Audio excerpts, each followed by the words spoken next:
క్రీస్తుకి మహిమ కలుగును గాక. ఈ అధ్యాయం ముగించబడింది దేవుడి కృపను బట్టి. 17వ అధ్యాయం ముగించబడింది. దేవుడికి స్తోత్రం కలుగును గాక. ఒకటి ముగించబడిందంటే ఇంకొకటి ప్రారంభమవుతుంది. మరి మన జీవితంలో కూడా పాతవి ముగించి కొత్తవి చేయగలుగుతున్నావా లేదా మనం అనేది మనం కూడా జాగ్రత్తగా చూసుకోవాలి. దేవుడు మనకి ఆరోగ్యాన్ని, ఆయుష్కాలాన్ని దయచేసే సమయాన్ని ఇస్తూ ఆయన పాదాల దగ్గర చేస్తున్న విషయం ఏంటంటే స్వరూపంలోకి రావాలన్న ఆశ. 27వ వచనంలో చూసిన మాట, జ్ఞానము వివేకము గలవాని ఎదుటనే ఉన్నది, బుద్ధిహీనుని కన్నులు బూది గంతములలో ఉండును. ఒక లోకమంతయు సంపాదించి వాడిని సంపాదించుకునే ఎడల వానికి ఏమీ ప్రయోజనము. లోకంలో ఉన్న వాటిని అన్నింటినీ సంపాదించుకోవాలని మనసు ఉంటుంది. లోకంలో ఉన్న వాటిని కావాలని ప్రయాసపడుతూ ఉంటాం, తపన పడుతూ ఉంటాం, కష్టపడుతూ ఉంటాం. ఓ వెర్రివాడ, ఈ రాత్రి నీ ప్రాణం అడిగితే అన్నాడంతే ఒకసారి. ఇదంతా ఏమైపోద్ది? వీళ్ళంతా ఏమైపోతారు? ఇదంతా ఎవరిదైద్ది? అది తెలుసుకోవా నువ్వని దేవుని వాక్యం మనల్ని అందరినీ హెచ్చరిస్తూ చెప్తుంది. రెండో మాట ఉంది అక్కడ. ఏం చేస్తారంట? బుద్ధిహీనుడు కుమారుడు తన తండ్రికి దుఃఖము, తన తల్లికి బాధని కలగదు. కొంతమంది చెప్తూ ఉంటారు, ఏమన్నా తెలుసా, నాకు మీరు చేసే పనులు బట్టి నాకు ఎంత బాధ వేస్తుంది తెలుసా. ఒక భర్త భార్యనే కానీ, పిల్లలు తల్లిదండ్రులే కానీ, లేకపోతే చుట్టాలు బంధువులే కానీ, నువ్వు చేసే పనులు నాకు ఎంత బాధ కలుగుతుంది తెలుసా, నాకు ఎంత కష్టం కలుగుతుంది తెలుసా అంటారు. అలాంటప్పుడు మనం కూడా ఏం చేయాలి తెలుసా, మనం నీతిమంతులాగా ఉంటాక ఆయన కృపే ఒకవేళ లేదనుకో, మరి నా ప్రవర్తన బట్టి నా దేవుని మనస్సు ఎంత బాధ కలుగుతుంది అనే ఆలోచన కూడా మనము చేసుకోవాలండి, చేసుకోవాలి. అప్పుడప్పుడు ఒక్కొక్కసారి పిల్లలు తప్పు చేసినప్పుడు మామూలుగా కూడా నేను బెల్ట్ తీసుకొని కొడతా, గట్టిగా కొడుతున్నప్పుడు నాకు అనిపించింది, మరి నువ్వేదో మరి నిన్నెవడు కొట్టాలి? అలా నువ్వు కొడుతున్నావు బాగానే ఉంది, మరి నీ ప్రవర్తన సరి చేయటానికి నిన్నెవడు కొట్టాలి అని అడిగేది నా మనసు. దేవుడికి స్తోత్రం. వాళ్ళు ఎవరు కొట్టేవాళ్ళు ఉంటారు కదా, పెద్దవాళ్ళు ఎవరు కొడతారు? అలాంటి ఎవరు కొడతారా? ఎవరు కొట్టరు. కానీ దేవుడు ఖచ్చితంగా మనల్ని తను ప్రేమించే బిడ్డల్ని ఏం చేస్తాడంట? శిక్షిస్తాడంట. దేవుడికి స్తోత్రం కలుగుతుంది కాక. అని దేవుని బాధ పెడుతున్నావా, ఆయన సంతోష పెడుతున్నావా? మన ప్రవర్తన, మన నడత, మన ఆలోచన, మన క్రియలన్నింటిలో ఆయన సంతోష పెట్టే విధంగా ఉందా, లేకపోతే ఎప్పుడు ఆయన బాధ పెట్టేవాళ్ళుగానే ఉంటున్నామని జాగ్రత్తగా చూసుకోవాలి. అది చూస్తే ఇంకో వచ్చిన 26వ వచనం, నీతిమంతులను దండించుట న్యాయము కాదు, అది వారి యథార్థతను బట్టి మంచి వారిని హస్తము చేయటే. మంచిగా నడుచుకునే వాళ్ళు కూడా ఏం చేస్తూ ఉంటారు, వాళ్ళ మీద జల్లుతూ ఉంటారు, వేస్తూ ఉంటారు అనమాట. అంతసేపు ఇదే పని. వాళ్ళు కొద్దిగా మంచిగా ఉంటున్నారంటే వాళ్ళు మంచిగా ఉన్నారు, వాళ్ళని చూసి నేర్చుకోవాలనేటటువంటి దాన్ని విడిచిపెట్టేసి ఆ మంచిగా ఉన్న వాళ్ళని, ఆ నీతిగా ఉన్న వాళ్ళని, వాక్యాన్ని అనుసరించి నడిచే వాళ్ళని ఏం చేస్తారు సార్, వాళ్ళ మీద రాళ్ళేసే ప్రయత్నము, వాళ్ళని అనే ప్రయత్నము చేస్తూ ఉంటారు. అది ఏమాత్రం మంచిదేంది కాదండి, కాదండి. దేవుడికి స్తోత్రం కలుగుతుంది కాక.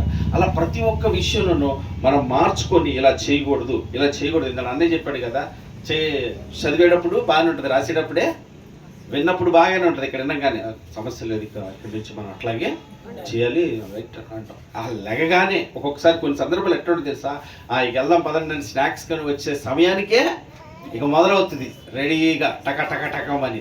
అయిపోయిందారా ఆమెనన్నారుగా మొదలు పండి అని చెప్పి అక్కడి నుంచే మొదలుపెట్టే ప్రస్థానం కూడా జరుగుతూ ఉంటుంది. జాగ్రత్తగా. అందుకే తన ప్రవర్తనను జాగ్రత్తగా చూసుకుని వాడు ఏమవుతాడంట, చస్తాడన్నాడు. అంతే జోడిస్తాడు.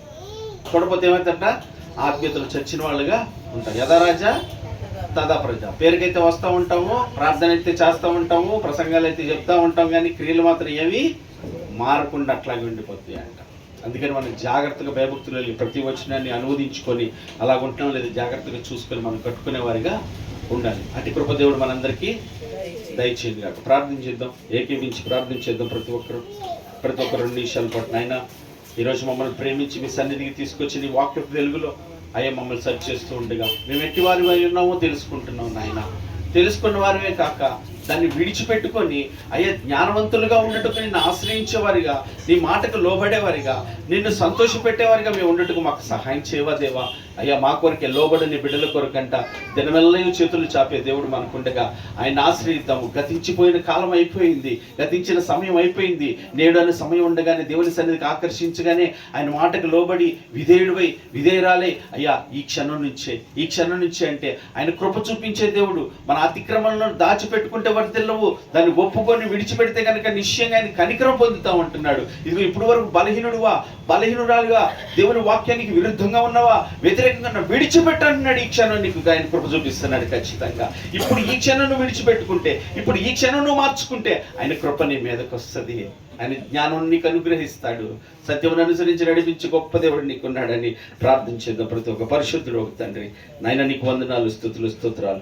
అపారమైన నీ ప్రేమ, కృప, కనికరంలో మరొక పర్యాయం సన్నిధికి తీసుకొచ్చి అయ్యా నీ వాక్యపు వెలుగులో మమ్మల్ని చూసుకోవడానికి సహాయం చేసావు నాయన. అయ్యా జ్ఞానం లేని వారి వలె ఉన్నావు నా తండ్రి, అజ్ఞానుల వలె ఉన్నాము. మా ప్రవర్తనలో, మా తలంపుల్లో, మా ఆలోచనలో, క్రియల్లో నా తండ్రి అజ్ఞానులను ప్రవర్తిస్తున్నావు నాయన. అయ్యా అవసరమైనది ఒక్కటే, అది నీ వాక్యం అంటున్నావు తండ్రి నాయన. మరి ఉత్తమమైన దాన్ని ఎంచుకున్నది అన్నావు నా తండ్రి నాయన.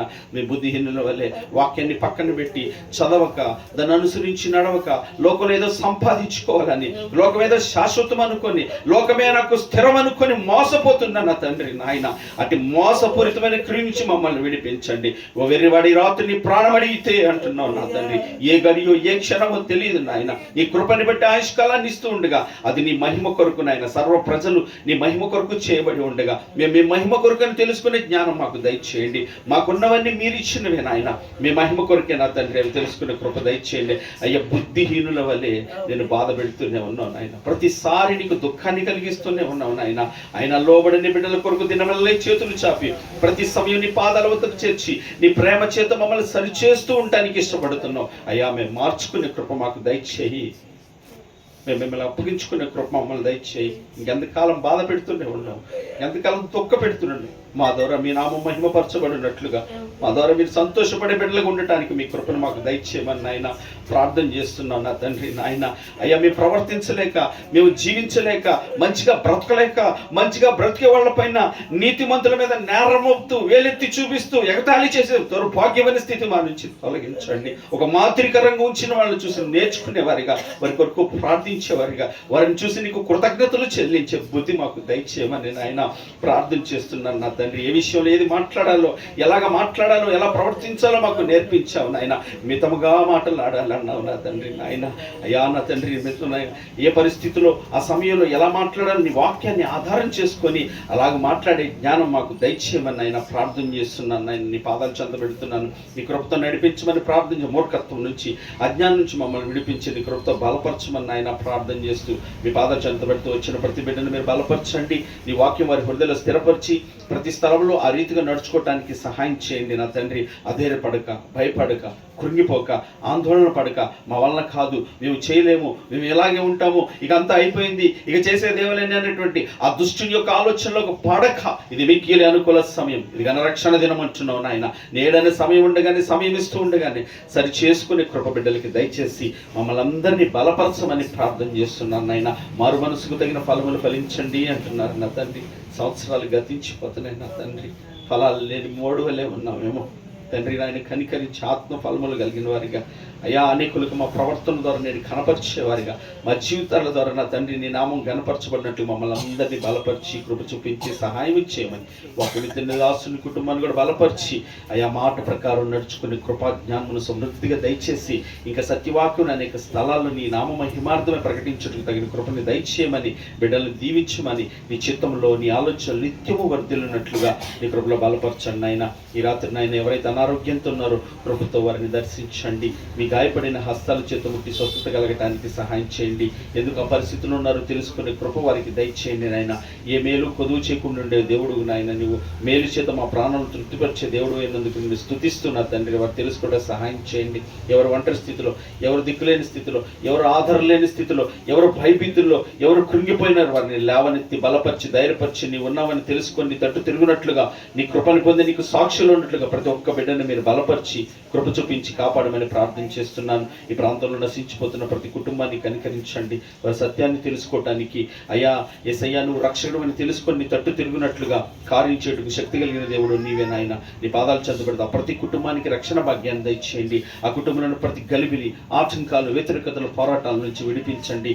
అయ్యా మీ రక్షణను, సమాధానమును, సంతోషమును బిడ్డలు కలుగుటకు సహాయం చేసి నిండారుగా మీరు దీవించి ఆశీర్వదించండి. మా ముందున్నటువంటి పరిచర్లన్నీ మీకు మహిమకరంగా మీ నామ మహిమార్థమే సమస్తము జరిగించబట్టని కృప చూపించమని మరొక పర్యాయం మీ సన్నిధికి వచ్చినప్పుడు వాక్యాన్ని అనుసరించి నడిచే బిడ్డలుగా నేను సంతోష బిడ్డలుగా అయ్యా మేము ఉండటకు మీ కృపని మీ సహాయం మీ అందరూ కోరుకుంటూ మీ పాదాలు చెంత పెడుతూ మా ఎడలు మీ చిత్తమే జరిగించి సహాయం చేయమని మీ పాదాలు చెంత పెడుతూ మీ కృపని కోరుకుంటూ యేసుక్రీస్తు అతి శ్రేష్టమైన నామమున ప్రార్థించి అడుగుచున్నాను నా ప్రియ పరలోకపు తండ్రి ఆమేన్. పరలోకమందున్న మా తండ్రి మీ నామం పరిశుద్ధపరచబడును గాక, మీ రాజ్యం మాకు వచ్చును గాక, మీ చిత్తమే పరలోకమందు నెరవేర్చున్నట్లు భూమి అందు నెరవేరును గాక. మాకు కావలసిన దినహారం నేడు మాకు దయచే మా తండ్రి. మాడేలా ప్రార్థన చేసిన వారిని క్షమించలాగున మా ప్రార్థనలు క్షమించండి. మమ్మల్ని శోధనలోనికి తేక కీడు నుంచి తప్పించుతండి. ఎందుకంటే రాజ్యము, బలము, శక్తి, మహిమ నిరంతరం మీరే ఉన్నారు తండ్రి. ఆమేన్.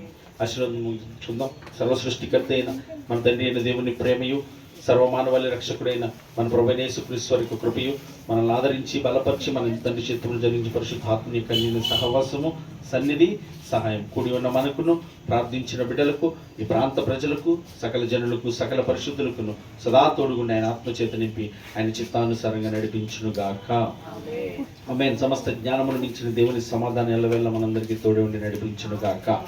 ఆయన వాక్యం చదివే విషయంలో, ప్రార్థించే విషయంలో, ప్రవర్తించే విషయంలో ఆయన కృప మనందరికీ తోడే ఉండదు కాదు.